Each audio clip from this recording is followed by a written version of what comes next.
We had plenty of questions entering spring training for the Pittsburgh Pirates this year. How do we feel about those questions now? You are Locked On Pirates, your daily Pittsburgh Pirates podcast. Part of the Locked On Podcast Network, your team every day.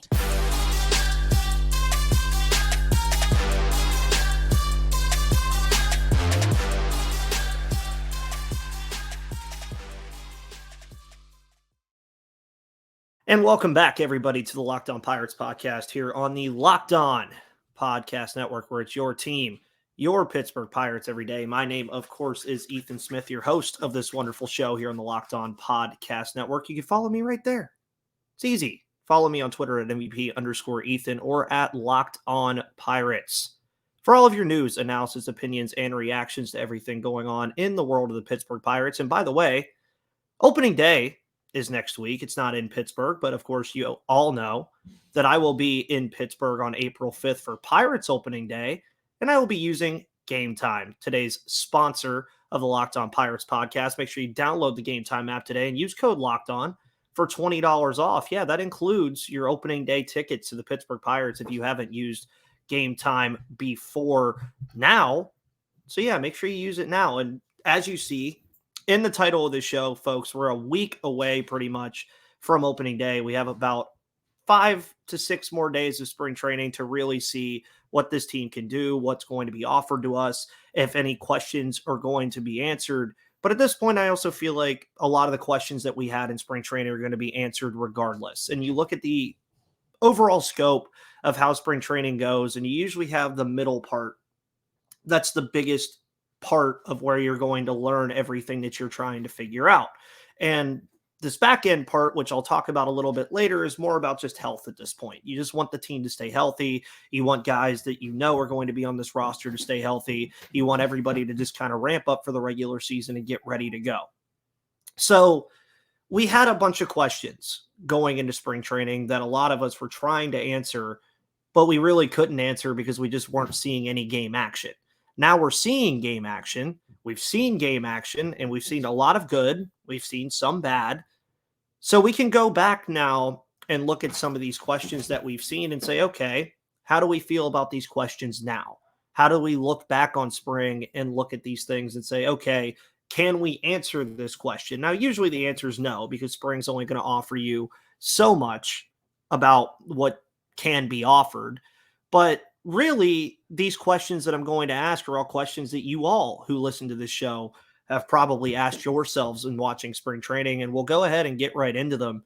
And question number one, which I did an entire show on last week, who would perform the best for the battle of the final 2 rotation spots? I think that was one of the bigger ones that you have to look at going into spring training. And even at this point, the entire offseason was just dominated by this question before spring. And quite honestly, the conversation hasn't stopped, and there hasn't been really a reason for the conversation really to stop. And we've seen plenty of candidates for the final 2 rotation spots this spring. Ultimately, there's a lot to say about the guys that we've seen, and we'll get into it here in a minute. But when you really look at every single starter that we've seen in spring training, I'm not even just talking about the back end rotation battle. I'm talking about spring training as a whole for this team. I don't think there's really been a pitcher that has performed as well or better than Jared Jones. And I mean, Jared Jones, folks, my stance has changed on this from the beginning of spring training to now. And he enters spring on the heels of a strong 2023 campaign in the minors. He got as high as AAA, kind of struggled a little bit at the AAA level last year, but he comes into spring this year, folks. And so far, and who knows, he might not be done yet. He's pitched 11 1/3 scoreless innings. I didn't even realize this until I looked at his stats because I get so lost in StatCast and advanced analytics that sometimes I forget just to look at the normal stuff. He's allowing just a 132 opponent batting average against. That is insane over 11 1/3 scoreless innings. I mean, you really want to boil it down to what he would be doing in 11 1/3 scoreless innings. That'd more than likely be 2 scoreless starts in a row. And that's something that I think you can really take away from this spring for Jared Jones, is that he just looks like he belongs. He just looks like a big league pitcher in spring training. Now, obviously, he's not facing every single team's top of aligned lineups. He's not facing their top stars every single time, but he's just looked comfortable. He's flashed the velocity, something that we all knew he had, and his velocity has been talked about all spring. I mean, he's reached as high as 101 miles per hour. He usually easily sits in 97, 98, even 99 at points. And I will say I was an advocate for not starting Jones in the majors right away. I just didn't see the point. I thought that I wanted to see him kind of improve on things that, were question marks, like his changeup, like his off-speed pitches. But even in spring, he's flashed the velocity. The changeup has had stuff. The slider has looked really good. He's had pitches that just look really, really good to people that go deeply into pitching, and then people that just look at pitches and say, hey, that's a strike, that's a ball, that made that hitter look silly. And ultimately, I had concerns about those pitches. I don't anymore at this current juncture. I just really don't. And I won't be shocked either way if Jones starts at the major league level or if he starts in AAA. But he's proven that he could stick with the big dogs this spring at any point. And you will see Jared Jones at some point this year, and probably very quickly. And as for the rest, I mean, it's been some ups, it's been some downs for the rest of these guys. I mean, you start with Luis Ortiz, who has had a decent spring, 12 innings, 15 strikeouts, 7 walks. Can't be too mad about that. That shows a willingness that his velocity has been back a bit this spring. He's shown improvements on the changeup. He's shown improvements on the sinker. He's looked a little bit better. I'm not saying he looks marginally better than the 2023 version of Luis Ortiz, but I would say he probably looks between the 2022 and 2023 versions that we've seen, which in the back end of the rotation wouldn't be all that bad. Now you're hoping that the velocity does stay consistent with where it used to be. You hope that those improvements on the changeup and the sinker really do continue to roll into the regular season. And if they translate into the regular season, I mean, you're looking at a guy in Luis Ortiz who could return to that 2022 form that we all loved and really enjoyed, which would go a long way, not only for him, but for the team. I mean, you look at what Luis Ortiz was banked out to be. He looked like a for sure starter last year and didn't have the worst year. It was really just the velocity downtick that I think a lot of people were very worried about. Now, Roansy Contreras, on the other hand, he struggled. He's had command issues the past few appearances we've seen him, and that's very worrisome for someone we all hope that can regain some confidence. And the regaining of confidence isn't going to be helped when you have more walks than strikeouts this spring. So if he fails to regain his command, I mean, things could get really dicey for Roansy very quickly. And I mean, there are options for Roansy. He could start the season in the bullpen because of major league and minor league options, but we'll see what they decide to do with Roansy. But it's a very interesting story to follow with if he doesn't regain his command, how long do the Pirates truly wait on a guy like Roansy? Quinn Priester still fully involved as well. I mean, 12 innings with a spring ERA of 5.11. I do say spring ERA of 5.11 just because I want to preface this, that spring ERAs are sometimes tough to take seriously. Seeing one, as Quinn Priester has had 4 of his 5 outings, see him only allow one earned run or less, and he's done well with command. I mean, he struck out 9. He's only walked 1 throughout all of spring. So Priester has shown he could do good things, but his blow-up outing on March 10th versus Philadelphia really shot his ERA up, and it shows that he still doesn't have it all the way figured out, and he's not supposed to.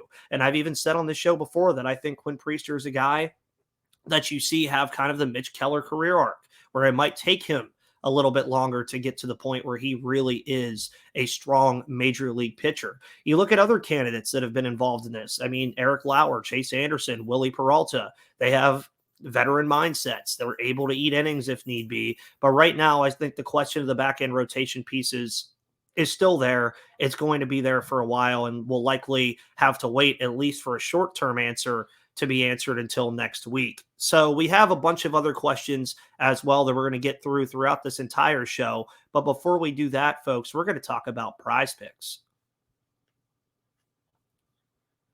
Folks, download the Prize Picks app today and use code LOCKEDONMLB for a first deposit match up to $100 because Prize Picks is the largest daily fantasy sports platform in North America. You can now win up to 100 times your money on Prize Picks with as little as 4 correct picks. You can turn $10 into $1,000 with NBA, NHL, and college basketball entries today on Prize Picks, America's #1 fantasy sports app. If you want to play alongside some of Prize Picks' favorite players like Meek Mill and Sugar Sean O'Malley, you can now find community plays under the promos tab on the app to view entries from some of the biggest names in the Prize Pick community each week. If you think Caitlin Clark can score more than 30 points in the women's March Madness tournament, or LeBron can get more than 7 assists in his next game, well, you can do that at Prize Picks. So download the app today and use code LOCKEDONMLB for a first deposit match up to $100. Again, download the Prize Picks app today and use code LOCKEDONMLB for a first deposit match up to $100 because you could pick more, pick less. It's that easy with Prize Picks. And folks, also, don't forget that Locked On has launched the first ever national sports 24/7 streaming channel, Locked On Sports Today. Well, for baseball fans, mark your calendars for tonight, March 20th at 7 p.m. Eastern Time for the best MLB season preview coming exclusively to Locked On Sports Today. On March 20th at 7 p.m. Eastern Time, be the first to get local insight from the MLB local experts of the Locked On Podcast Network. You can find it again on March 20th tonight at 7 p.m. Eastern Time on the Locked On Sports Today 24/7 streaming channel on YouTube or the free Amazon Fire TV channels app.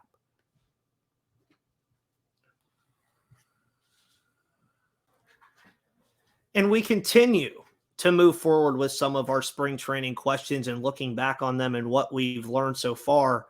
And really the second one that I wanted to highlight was something, again, that I highlighted on the show yesterday is how would O'Neal Cruz perform after his big injury that he had last year. And we spoke about this one, again, at pretty good length yesterday, but O'Neal Cruz has performed far and above what we all expected this spring. I mean, he's coming off that grueling injury from last year, and he's seeing his first action really in nearly a year. Yeah, I know he played a little bit of winter ball, but he's seeing his first professional action in nearly a year. But he's been dominant this spring. Currently sits at 7 home runs, 14 RBIs, and 31 at-bats, showcasing that elite power that we all know he has and has the potential to get better in that department. He's also truthfully just made his swings look effortless. I mean, I think it's funny that every time we see an O'Neal Cruz home run, it just looks like he's not even trying to hit the baseball all that hard. And next thing you know, it's leaving his bat at 115 miles per hour. And another thing that I wanted to highlight about O'Neal Cruz that I don't think I really highlighted yesterday is that he's done well getting on base in spring. He's actually done pretty well eliminating some of those whiffs and swing and misses. He has a .444 on base percentage, getting on base via the free pass quite a bit this spring. Things that you like to see from O'Neal Cruz, something that you could just add to his game at this point, and something that I think would be phenomenal to add to his game because that would just make him even tougher for opposing pitchers. And as I mentioned yesterday too, I mean, you really look at O'Neal Cruz, and the biggest thing for him this year is going to be his health. His health is paramount to this team's success, his development. And if he stays healthy, I mean, you're talking about a guy with real 20-20, maybe even 30-30 potential, that being 20 home runs and 20 stolen bases or 30 home runs and 30 stolen bases. Now, questions remain, obviously, about his fielding ability at shortstop.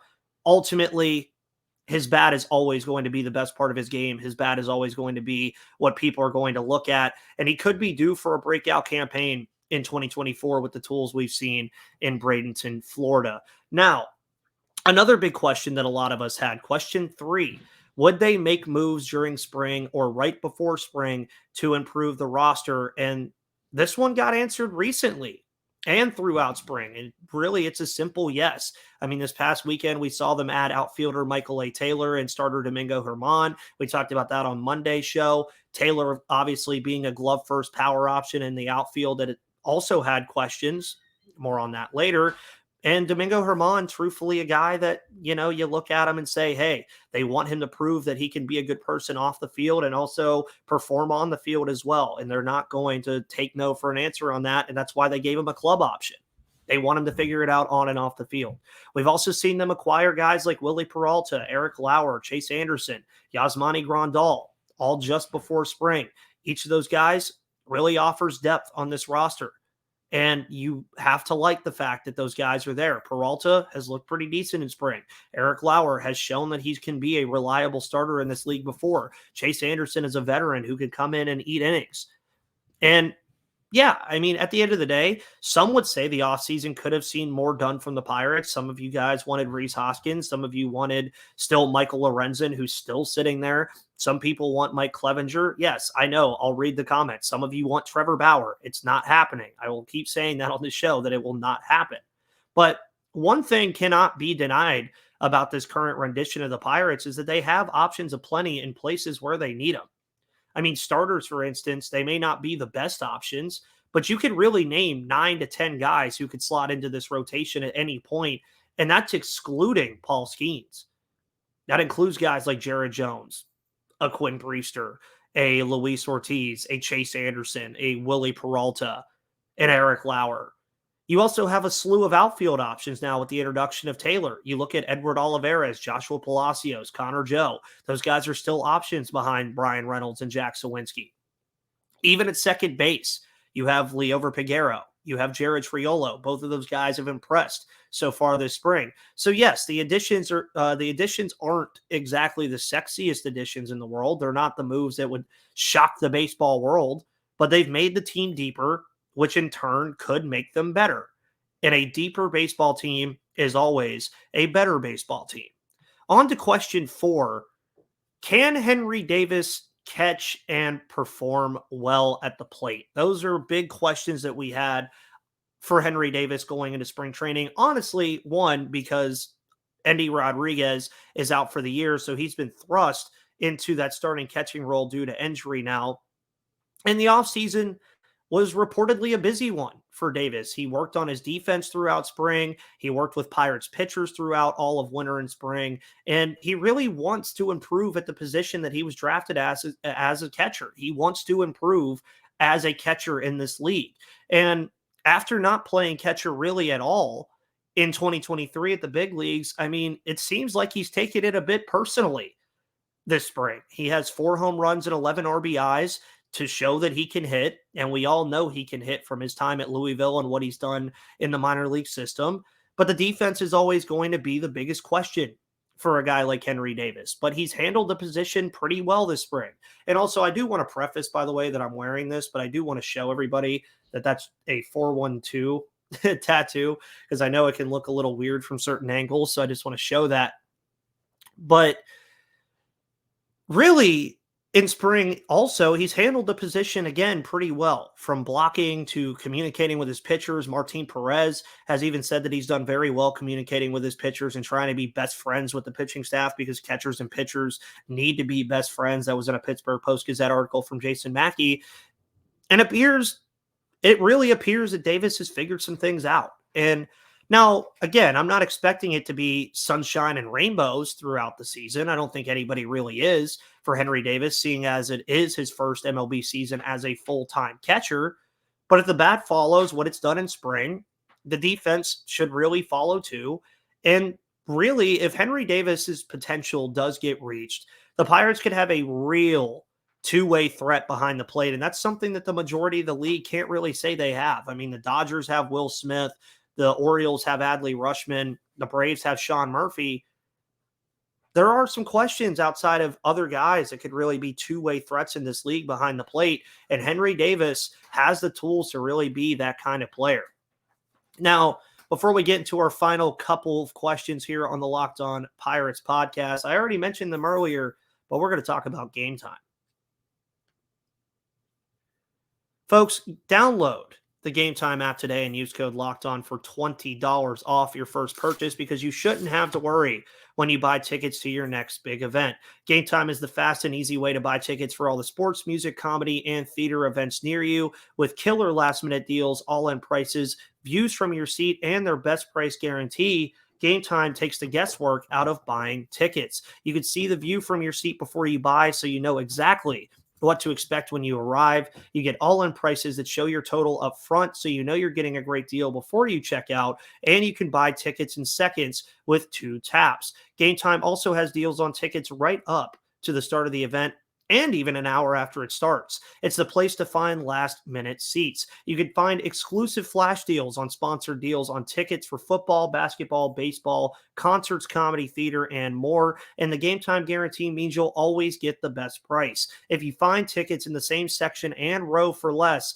Game Time will credit you 110% of the difference. So download the Game Time app, create an account, and use code LOCKEDON for $20 off your first purchase. Terms apply. Again, create an account and redeem code LOCKEDON for $20 off, and download Game Time today. Last minute tickets, lowest price, guaranteed.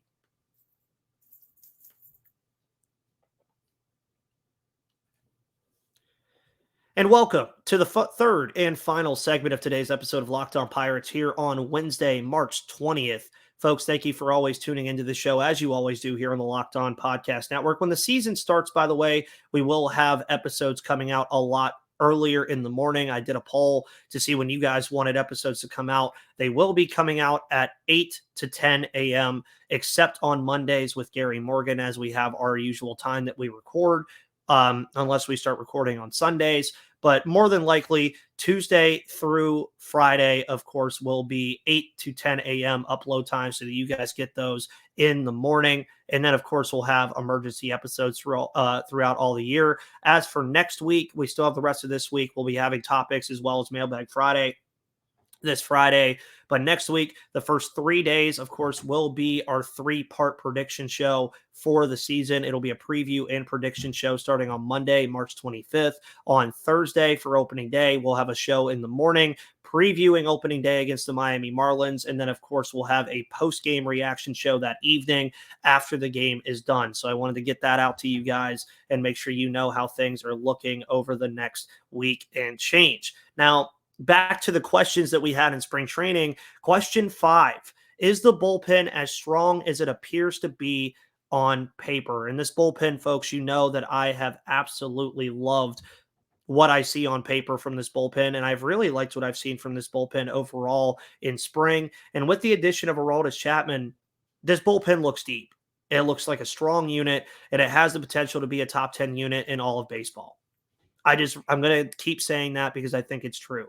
Now, that's all on paper.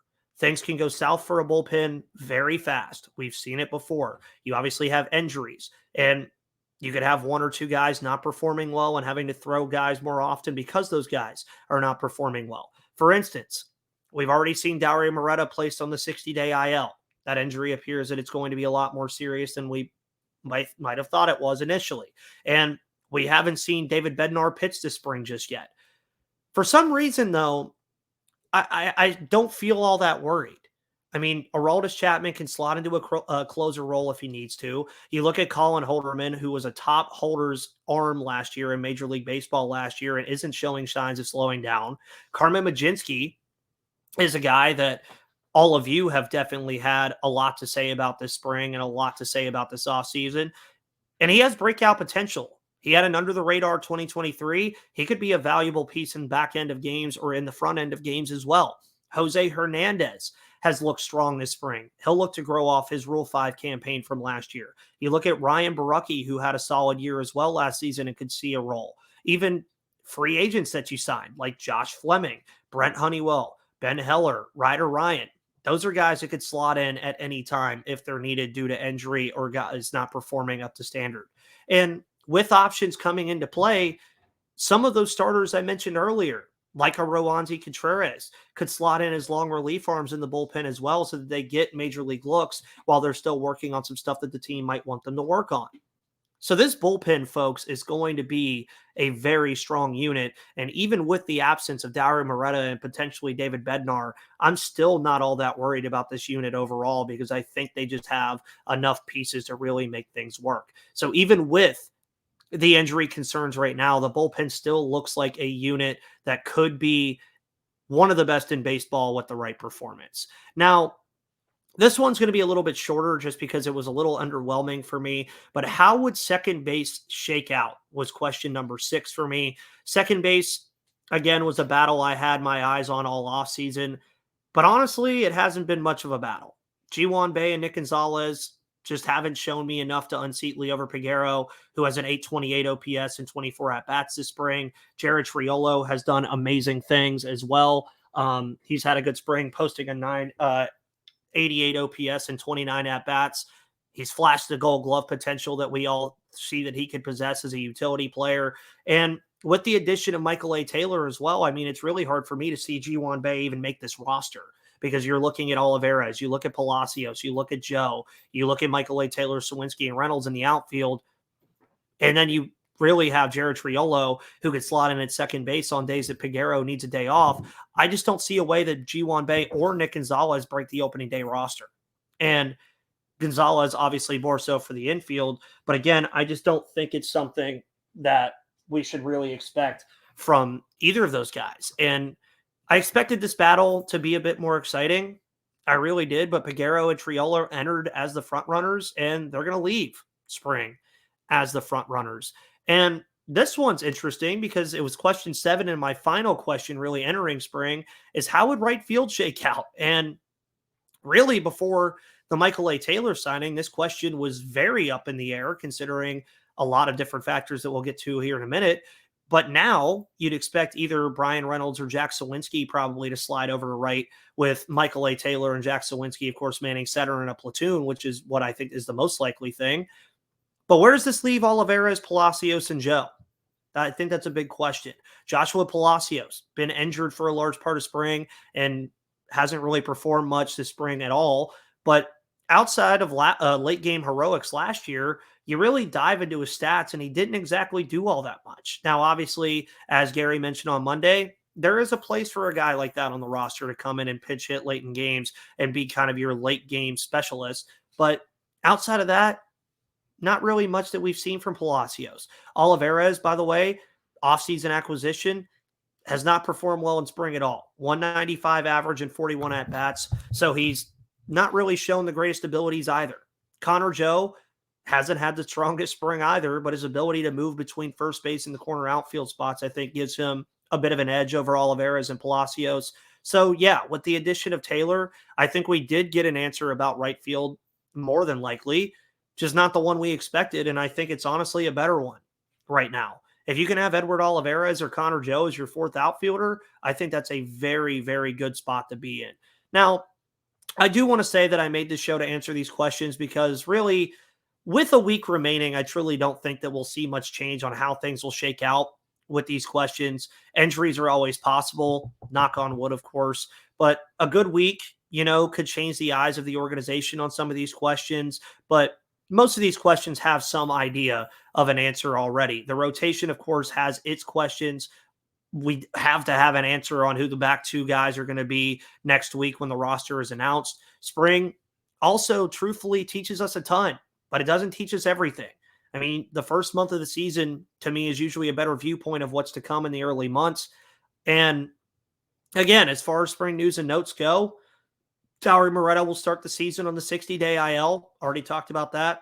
David Bednar could start the season on the IL as well. I would expect it would probably be the 10-day. I don't think it'd be the 60-day. The Pirates, of course, were off yesterday. No more off days remaining in spring for them. And they will face off with the Yankees tonight. Obviously, Marco Gonzalez is slated to start for the Pittsburgh Pirates in this one. So interesting to see what he'll offer, being the second or third option in this rotation. All the remaining spring games, by the way, are also against AL East teams. Toronto twice, the Yankees twice, including tonight. Baltimore and Boston will round out 2024 spring for this Pirates team. And really, at spring training at this point, health is paramount. You want everybody to stay healthy. You'll be looking at everything else spring has to offer through the last week. And then, again, tomorrow is 1 week away from opening day against the Miami Marlins on March 28th. And as I mentioned earlier, we'll have our 3-part season preview and prediction show starting on Monday, Tuesday, and Wednesday. Then next week, or this is all for next week. Then, of course, Thursday morning, we'll have a preview of opening day.